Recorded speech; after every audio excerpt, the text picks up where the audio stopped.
Napakainam na tayo sumangguni sa tinatawag na pinakamarunong na tao na nabuhay sa balat ng lupa, si Solomon. At ang pag-aaral natin, pinamagitan natin, enjoy what you have. Kailangan na lasapin at tamasahin ang kasiyahan mula doon sa mga ipinagkakaloob sa atin ng Diyos. Ama namin sa langit, salamat sapagkat kayo Diyos na kumikilala sa aming mga kakulangan. Palakasin niyo ang aming mga kahinaan at gawin niyong karunungan ang aming mga kamangmangan. Teach us, speak to us, O God. Walk in our midst. Touch our lives, touch our hearts. Be our strength. Be our guide. At nawa, Panginoon, sa aming pagtitipon ay pagkalooban niyo kami ng inyong pagtatanggol mula sa gawa ng mga masasamang tao at masasamang espiritu. Ganon din, Panginoon, may you protect our loved ones who are not with us right now.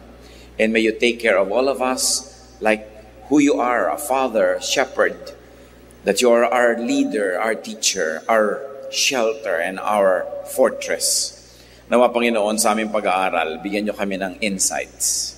Give us wisdom to apply to daily life these lofty, these noble, and beautiful ideas. Lead us, teach us. In the name of Jesus, our teacher and healer, we pray. Enjoy what you have. Ecclesiastes 6, verses 1 to 6. I have seen another evil under the sun, and it weighs heavily on men. God gives a man wealth, possessions, and honor, so that he lacks nothing his heart desires. But God does not enable him to enjoy them, and a stranger enjoys them instead. This is meaningless, a grievous evil. A man may have 100 children and live many years, yet no matter how long he lives, if he cannot enjoy his prosperity and does not receive proper burial, I say that a stillborn child is better off than he. It comes without meaning, it departs in darkness, and in darkness its name is shrouded. Though it never saw the sun or knew anything, it has more rest than does that man, even if he lives 1,000 years, twice over, but fails to enjoy his prosperity. That's a problem with men, as Solomon has observed it. And he asks, do not all go to the same place? Maraming mga pag-aaral ang ginawa itong si Solomon sa buhay. Nire-review niya at nung sinulat niya itong ating binabasang aklat, siya ay nasa advanced years na ng kanyang buhay.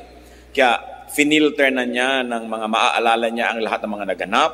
Natutunan na niyang kuhanan ng moral lesson ng mga causes and effects ng kanyang buhay. At ito ang idinadagdag niya na kaalaman tungkol sa buhay.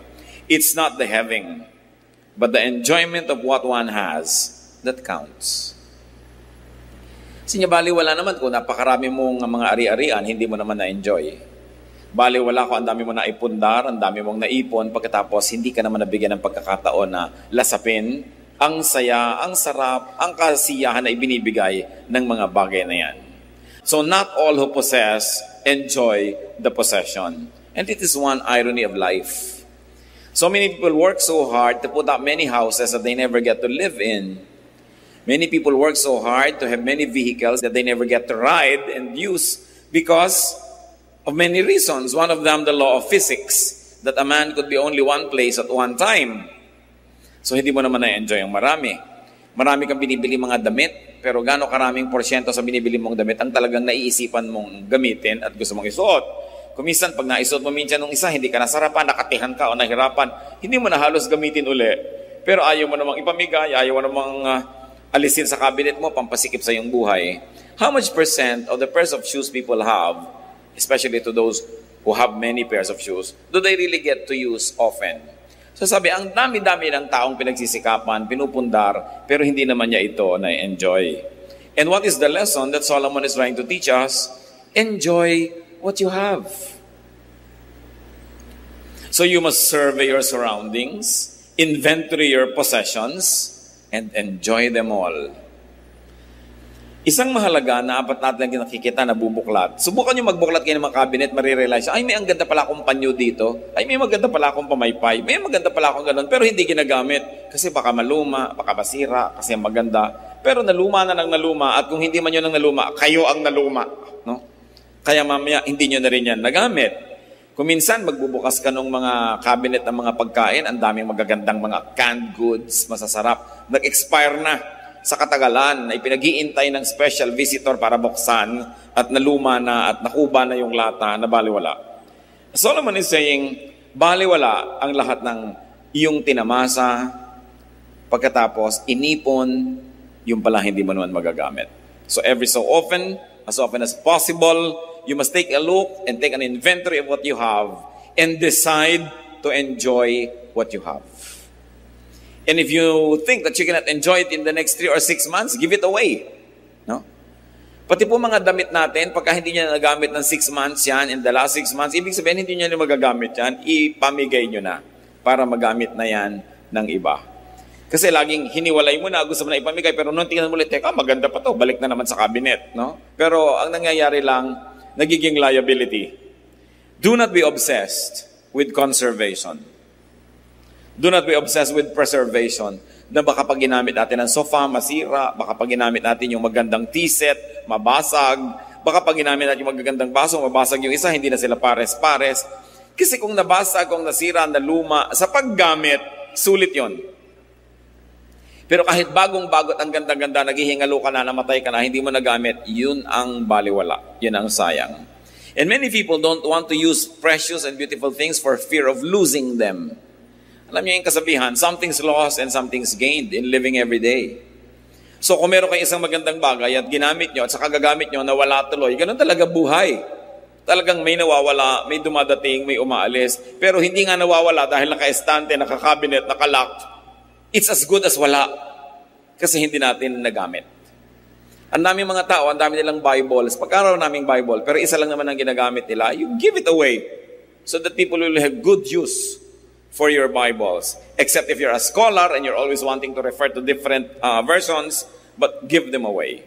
Ang dami nating gamit, kahit tayo tinatawag na mahirap o hindi tayo mayaman, ang dami pa rin nakatago.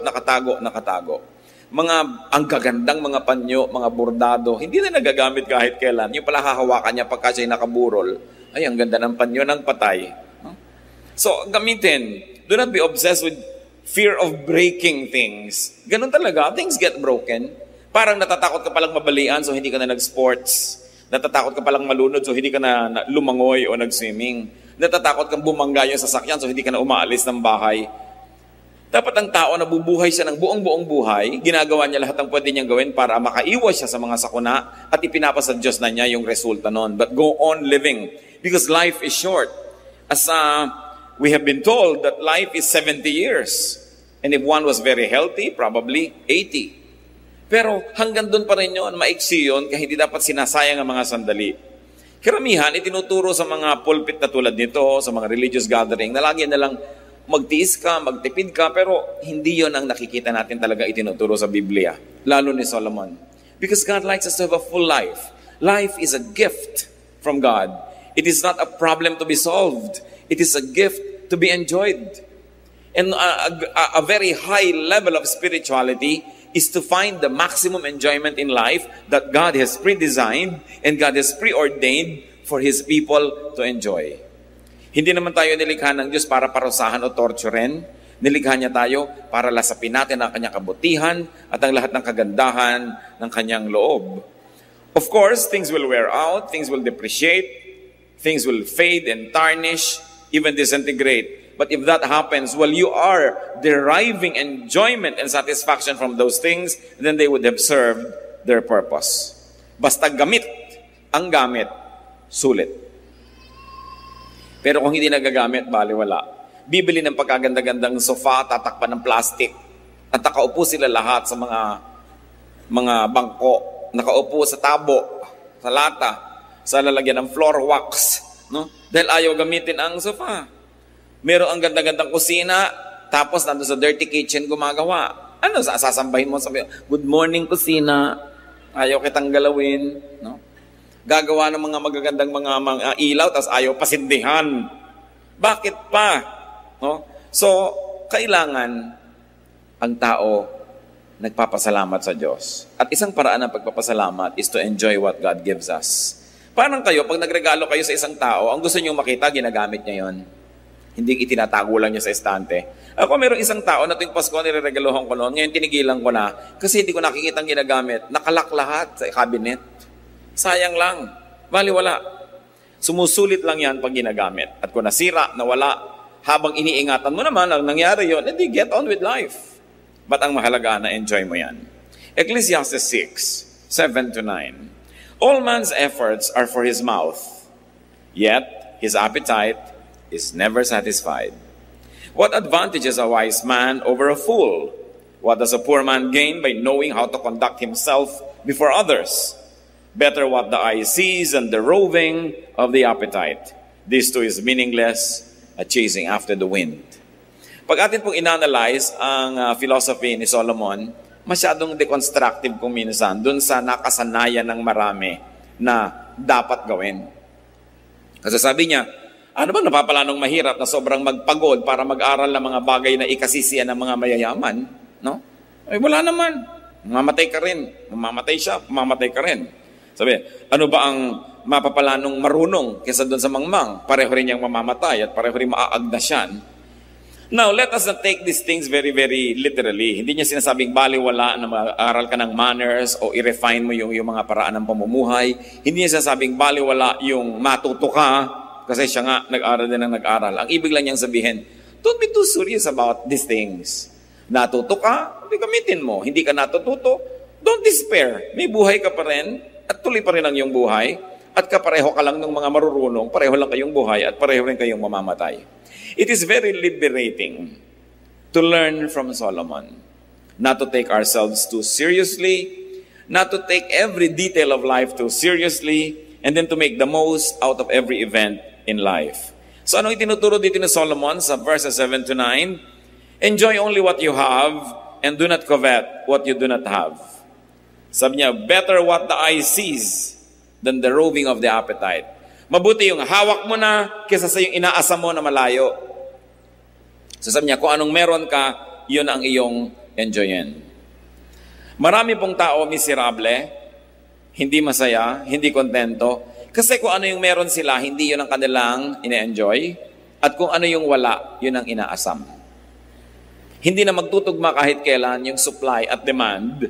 At lagi na lang siyang laging parang kulang.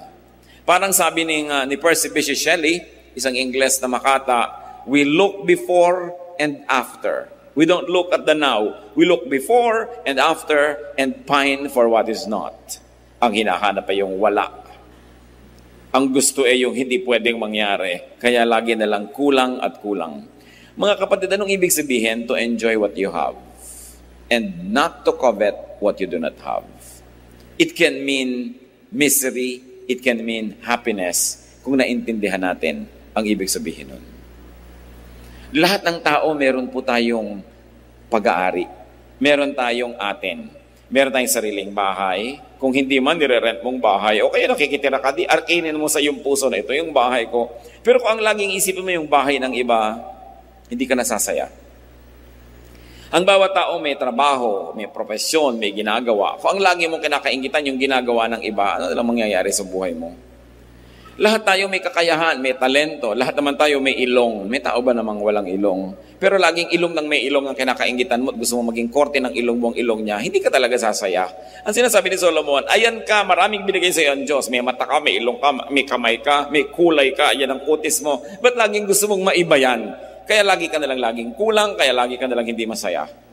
Desiring this man's art or that man's scope, with what I most enjoy, contented least. Sabi naman ni Shakespeare.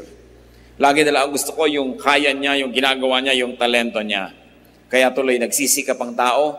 At sabi ni Solomon, napakaraming pagsisikap ng tao dahil lang sa inggit sa kapwa.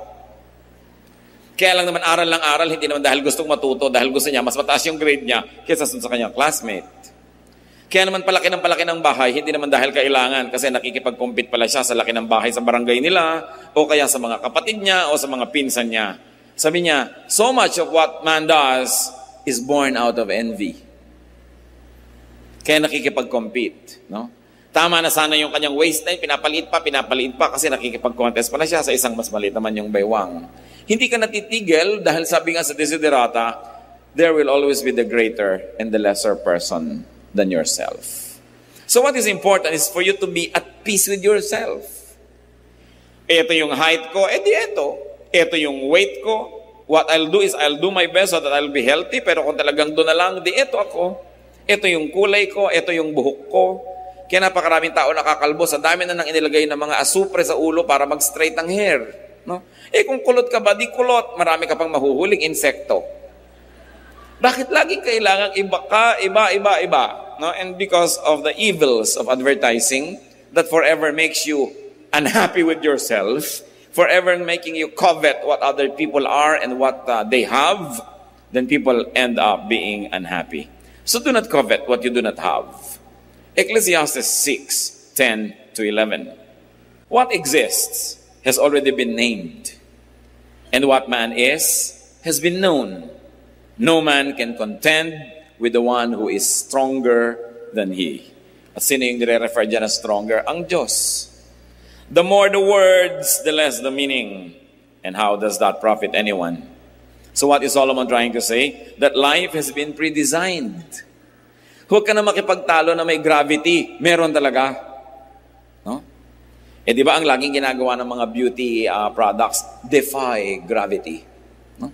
Paano ka magwawagi na talaga namang may gravity? No? Lagi na lamang na yung araw ginagawa mong gabi, yung gabi ginagawa mong araw, wala nang tugma. Laging lihis. Sabi, huwag ka na lang makipag-contest dun sa nakatakda na. Mag-adjust ka na lang, sasaya ka pa. It is pointless to argue with God. Meron pang, bakit ba ako naging Pilipino? Sana dapat ako Eskimo. Pilipino ka nga, kahit mangisay ka dyan, mapapalitan mo ba yung katotohanan na yon? So, magpakabuting Pilipino ka na. Maraming, bakit ba ako ipinanganak na mahirap? Mapapalitan mo pa ba yung araw ng iyong kapanganakan at ang iyong sitwasyon? So, gusto mo palang umasenso, paasensohin mo lang sarili mo. Pero huwag mo nang sisihin ang iyong mga magulang, sisihin mong lumaki ka sa isang pulo, sa isang probinsya, kasi ganito, kasi ganyan. Sabi ni Solomon, walang mangyayari. Nakatakda na yan. Mag-adjust ka na lang, sasaya ka pa. So it is pointless to complain about life. Dahil sabi niya, how can you fight somebody who is strong? Meaning God. If God in His infinite wisdom has so ordained that this is going to be like this, then let it be. Samantalang hindi naman naniniwala ang inyong lingkod na bawat detalye ng buhay natin ay nakaguhit na, nakasulat at nakatakda, na para na lang isang script na babasahin, pero may general framework ang buhay na talagang nakatakda at hindi na yun naiiba pa. Yung mga detalye na lang, how you deal with it. Halimbawa, talagang ang tao ay mamamatay. Ang nakatakda yun, may magagawa ka ba para ibahin yun? Pero siguro naman, kung nag-iingat ka sa buhay at kinakasihan ka ng magandang panahon, mapapahaba-haba mo ang iyong buhay kaysa sa iba na hindi maingat. Pero kahit mapahaba mo pa ng plus 20 years yan, mamamatay ka pa rin. Na kahit anong gawin mo, ang tao talaga ay nakakasakit. So kung lagi ka na lang takot at takot magkasakit, hindi ka na nagkaroon ng life because you're always afraid that you might get infected, then you will be miserable. May general rules. Those are unchangeable. But the details you may influence with your character, with your prayer, and with the way you live your life. But there are unchangeable realities that we really simply have to accept. Merong mga ganyan mga tao pagka gusto ninyo magpahinga, gusto niya maging active. Pag gusto niya maging active, siya pahinga. In one family, it is horrible to have a member like this. Lahat kayo gusto niyo mag-outing, biglang gusto niyo mag-stay home. Yung kung kayo north siya south, kung kayo east siya west, laging kalaban ng kalaban ng kalaban. There's always contention, there's always stress, and there's very little relaxation and happiness. So sabi nga, umayon. No? Umayon. Umayon sa panahon, may tag-init, may tag-lamig. Mga Pilipino lang ang init. Para naman bago ng bago, dito ka na nga lumaki, dito ka na tumanda, naninibago ka ba na mainit pag tagaraw? Ang init, ang init. No? Talagang ganun, mainit nga dito Mabuti ka, mainit dito sa atin. Yung ibang tao namamatay naman sa lamig sa ibang lugar. No? So, laging baligtad. Alam nyo ba na isa sa mga pinakamabiling tsokolate sa Amerika na tinatangkilik ng mga Pilipino? Choknat. Nung nandito sa Pilipinas, walang inasam kundi kumain ng mga Western products sa tsokolate. Mga nasa Amerika na, choknat ang pinagkakaguluhan. Skyflakes. Pinagkakaguluhan yan, sa mga tindahan ng mga Philippine food sa Amerika, kung ba't nung nandun ang inaasama yung pagkain dito, nung nandito ang inaasama yung pagkain doon, kaya hindi na kahit kailan mag-swak. Pagka nagdito at nagbabakasyon, ay sa Amerika, ganito, mabuti pa sa Amerika, mabuti pa sa Amerika. Pero pag nandun pa sa Amerika, ay, alam mo sa Pilipinas, ganito, ganon. Kahit saan na lang siya lumagay, hindi siya masaya. Dapat pag binuksan mo ang iyong maleta, isang araw ka nang nandun, treat it as your home and make it your home. Adjust. People who adjust become happier. And Solomon says that the more argumentation, the more philosophizing, the less sense. So the silence of the wise is more enriching than the speech of fools. Binanggit niya yan. The foolish are always talking. They're always complaining. Silence is a speech. Kaya even the silence of God can be the answer to our prayers. It's already the answer. Silence. Pagka tayo may mga tinatanong, hindi sumasagot. Huy, sumagot ka. Silence is the answer. No? Nagte-text ka sa tao, hindi ka sinasagot. Ba't di ka sumasagot? Gusto mo sabihin, yung hindi ko pag-text sa'yo, yun ang sagot ko, ayoko makipag-text sa'yo. Yun ang sagot. Hindi mo ba kayang maintindihan yung silence? When yet Solomon is saying, people are always talking, and fools are always displaying their ignorance by talking a lot. And especially when you talk against life. When you talk against who you are. Tayo mga Pilipino, mahilig pababain ang sarili natin. Laging talking against Filipino-ness, against our culture, against our country. So anong nangyayari? May nasasolve ba tayo? Wala din. Dahil may kapangyarihan po yung spoken word. It is very mysterious, but usually what you always say, begin to happen. Kaya kung ano yung gusto natin mangyari, yun ang sabihin mo. Kung gusto mong yung anak mo ay sumipag, laging, ang sipag ng batang ito. Masipag yan. Ang sipag yan. Hindi lang sabihin, batang yan tamad. Lalong nagkakanatamad-tamad. No? Pagka sinabi mo, mahirap kasundo yung biyanan ko, ang hirap talaga. Ako, mahirap maugali niyan. Lalong lumalala. Isang hiwaga yan na dapat nating sigurong arukin at pag-aralan, the power of the spoken word.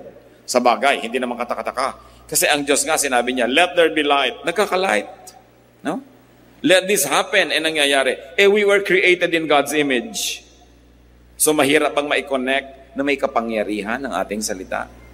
So, talk positive. No? Instead negative. Because what we say have a mysterious way of becoming real in our lives. Then verse 12 of Ecclesiastes 6. For who knows what is good for a man in life? During the few and meaningless days he passes through like a shadow. Who can tell him what will happen under the sun after he is gone? Itinatanong ni Solomon, sino nga bang nakakaalam kung ano ang mabuti para sa tao? Sino ang makakapagsabi kung ano ang mabuti para sa kanyang kapwa? Dito sa maiksing buhay na ito, na napakarami namang walang kahulugan. Meron bang makapagsasabi kung ano ang naghihintay na bukas sa atin? Kung ano ang mangyayari sa hinaharap? So what is Solomon trying to say here? That no one really knows the mystery of life. No one. No one really knows the dynamics of man, how to live, and what is good for others and for himself.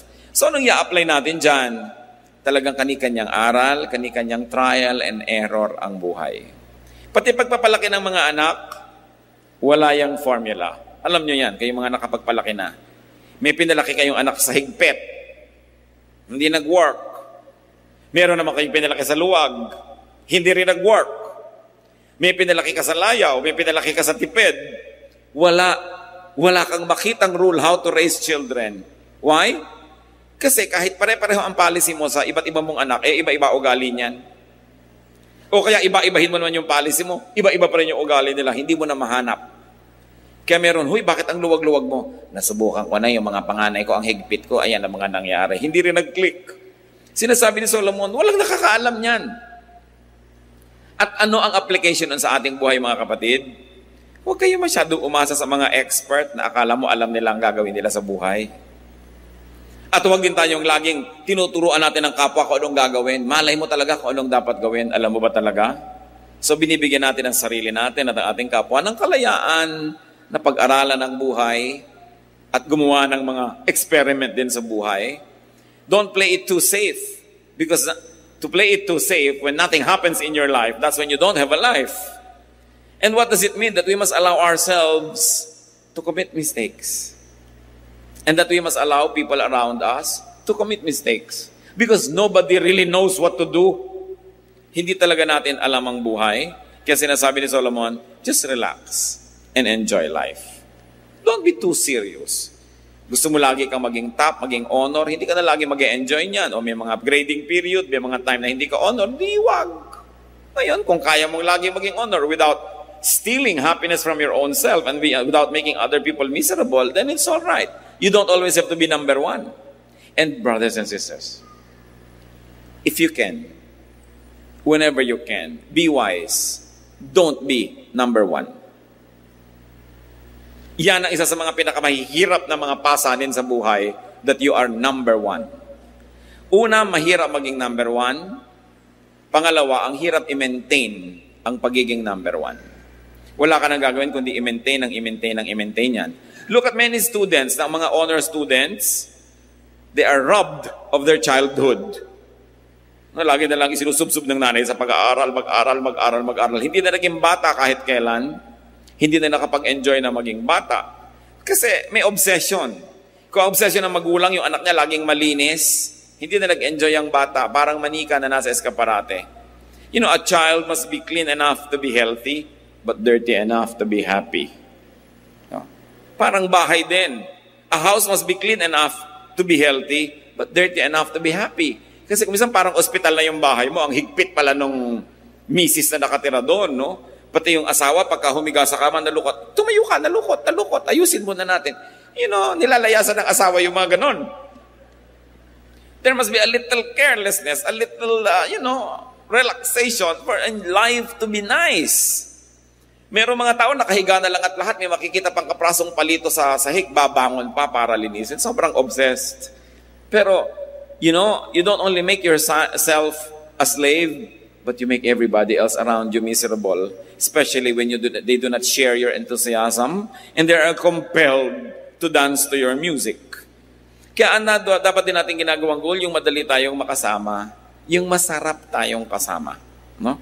Hindi yung napakahirap kang kasama, lahat parang nakatungtong sa dulo ng sibat, kailangan mag-balance ka, lahat ng gagawin mo, den numero. So, hirap na hirap ang iyong kasama. Let others enjoy their lives. Why? Because Solomon said, nobody knows how to live life. So don't pretend that you know, and don't pretend that you can impose on others how to live.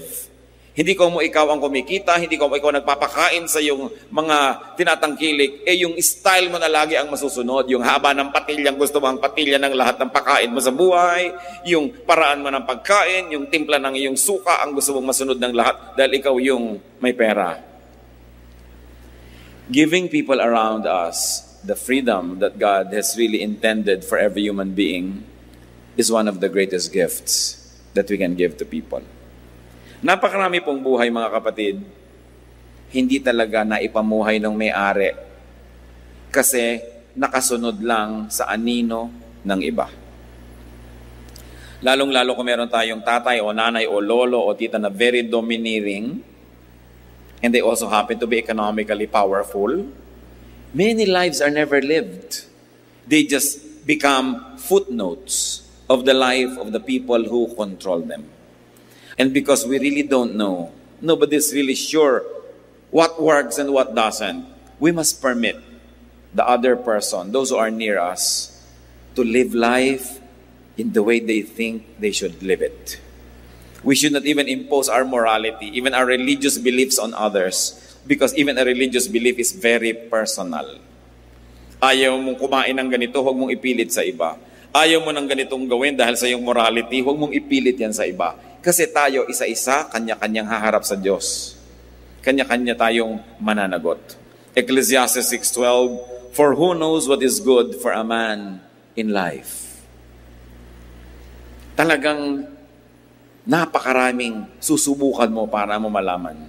No one really knows what is good for a man in life. Tanong, lahat ba ng mga financial advisor mayaman? Diba ang dami ngayon, may bagong profession ngayon sa bangko, yung wealth manager. Ang itatanong muna, teka muna, wealthy ka ba? Hindi po, empleyado po ako dito. Anong malay mo na mag-manage ng wealth ko? Wala ka naman palang wealth. No? at hindi mo naman pala nagawang wealthy ang iyong sarili. Mga counselor, akong counselor, itong tama. Teka, tahimik ba ang buhay mo?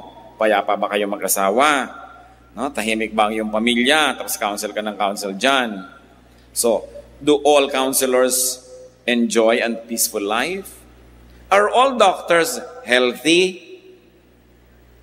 Are all caregivers strong? Are all preachers godly? Can fortune tellers tell their own fortunes? Bakit maraming manghuhula na mamatay, hindi nila nahulaan na mamamatay sila? No? Can all fortune tellers foretell their own future? Are parents and elders always right? You know that the answer to all this is no. So who are we to impose on others? Ang Diyos ang lumikha sa bawat isa sa atin. Meron tayong mga hiram na mga roles. May authority ka over your children, over, or your students, kung teacher ka. Pero hiram na role lang yon kasi ang tunay lang na authority, Diyos. At ang Diyos, God sets people free. God allows people to know even through elimination and through committing an error. So they say, it was wrong, then I know I'm better now. We must never live the lives of others for them. At yan ang problema ng mga taong sobrang dominante. Control natin ang lahat. Let go. Because they don't enjoy and neither do you. Since no one really knows and understands life, we should be cautious in giving advice, in imposing our beliefs on others. Ecclesiastes 6:8, what advantage has a wise man over a fool? What does a poor man gain by knowing how to conduct himself before others? The obvious answer is wala. Wala naman. So kaya ang tanong, ano ngayon ang mahalaga sa buhay? No matter what their situation in life, all people die. So the business of living is just live to the max. Live life to the fullest within what your today allows you. As we have always said, today is called cash. Tomorrow is only a promissory note. You don't know kung funded yan. You don't know if it will be good. So don't fail to enjoy today. Live your life and let others live theirs. Die when you have to die, but live while you're alive. Habang kaya nyo maglakad-lakad na kayo kasi hindi naman laging kaya nyo yan eh. No? Ang dami ko nang nakita mga turista sa iba't ibang panig ng mundo. Pagkatatanda na talagang halos gumapak na lang sa 3 hakbang, halos hindi na maka-enjoy, noon pa nila naisipang mag-tour. Because one of the ironies of life is, retirement money nila yon, hindi naman ibibigay sa kanila habang malakas pa sila. So you see, yung mga biro ng buhay, kung kailan ka nabigyan ng pera, yung hindi ka makakagalaw, so dapat minamaximize natin habang tayo may lakas. Habang tayo may kamataan na lalalabi sa ating katawan, i-maximize nyo na yung pwedeng gawin. Because you are not sure if your strength will stretch together with your years. Kaya sayang yung, hindi ko pa ito nagawa noon, hindi ko pa nagawa. That's why we counsel young people not to marry very early.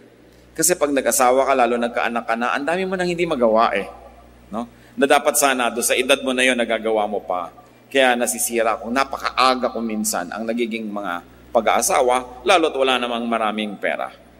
Live while you are alive. Kung atin pong kukuhanin yung central teaching ng Ecclesiastes, yun eh. God gave you life, live it to the fullest. Don't let others live it for you, and don't live their lives for them. So what do you have that you do not enjoy? Dapat siguro balikan natin yun. Ecclesiastes 6:9, better what the eye sees than the roving of the appetite. Mas mabuti pa yung nasa sayo kahit konti kaysa yung malaki pero hindi naman sayo at inaasam mo lang.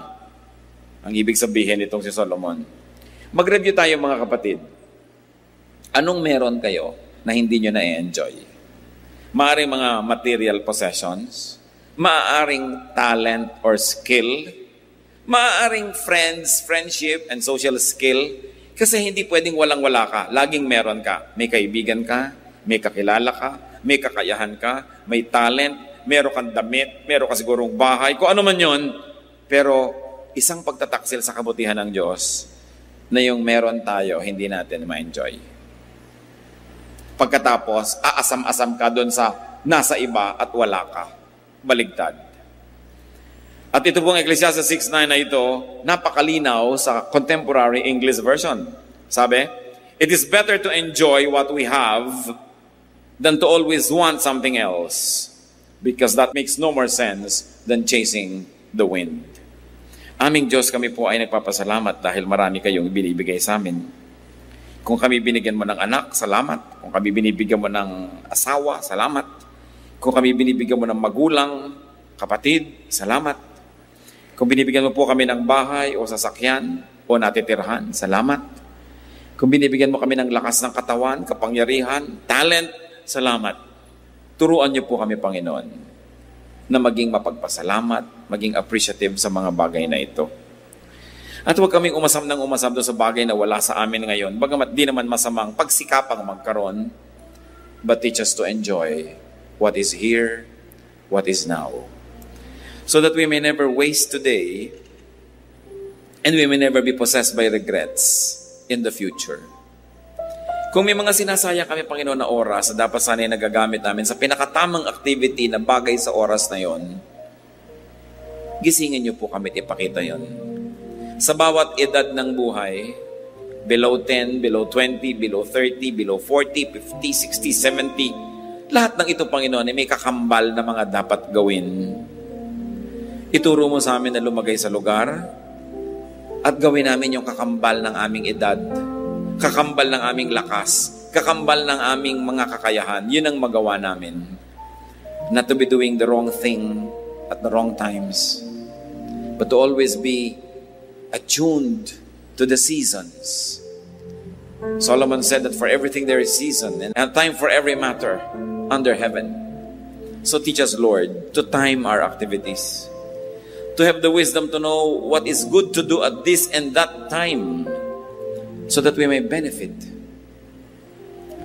Ipakita mo sa amin ngayon, Panginoon, kung may mga opportunities kaming pinapalampas na hindi dapat palampasin. Kung may mga lakas kami mga sinasayang.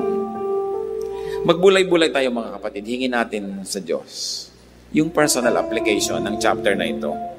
Surely it was recorded in the Bible for our benefit. Kailangan lang hanapan natin ang kahulugan at hanapin natin kung ano ang kahulugan nito sa ating buhay.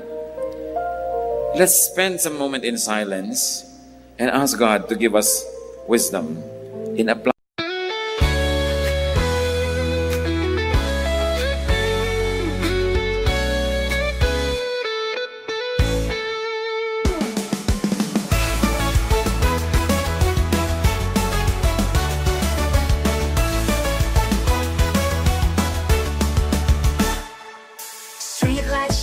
Michigan's tide, neon dreams paint the city side by side. Got my boombox thumping, hairspray in the air. Tonight's the night, baby, anything can happen, I swear.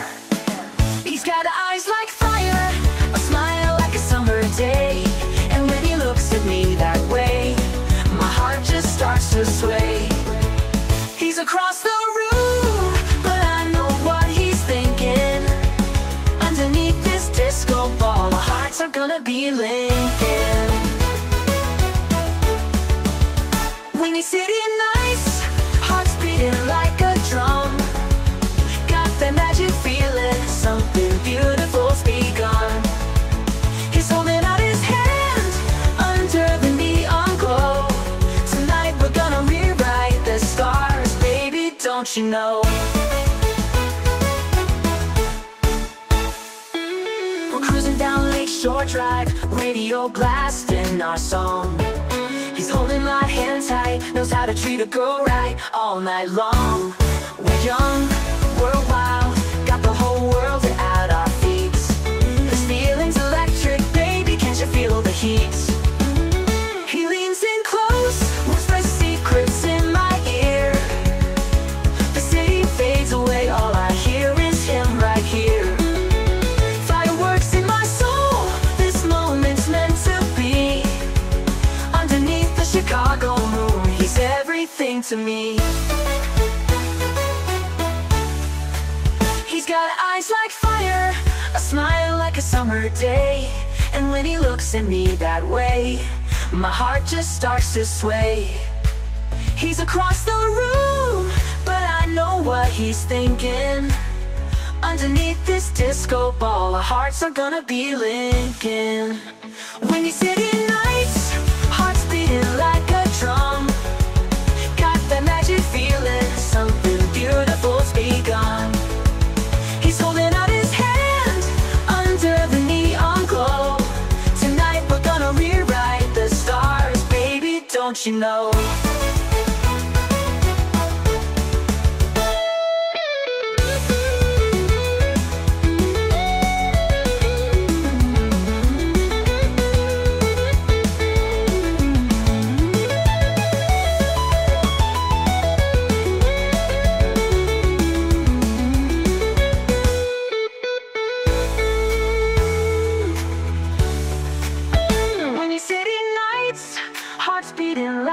Drum. Got that magic feeling, something beautiful's begun.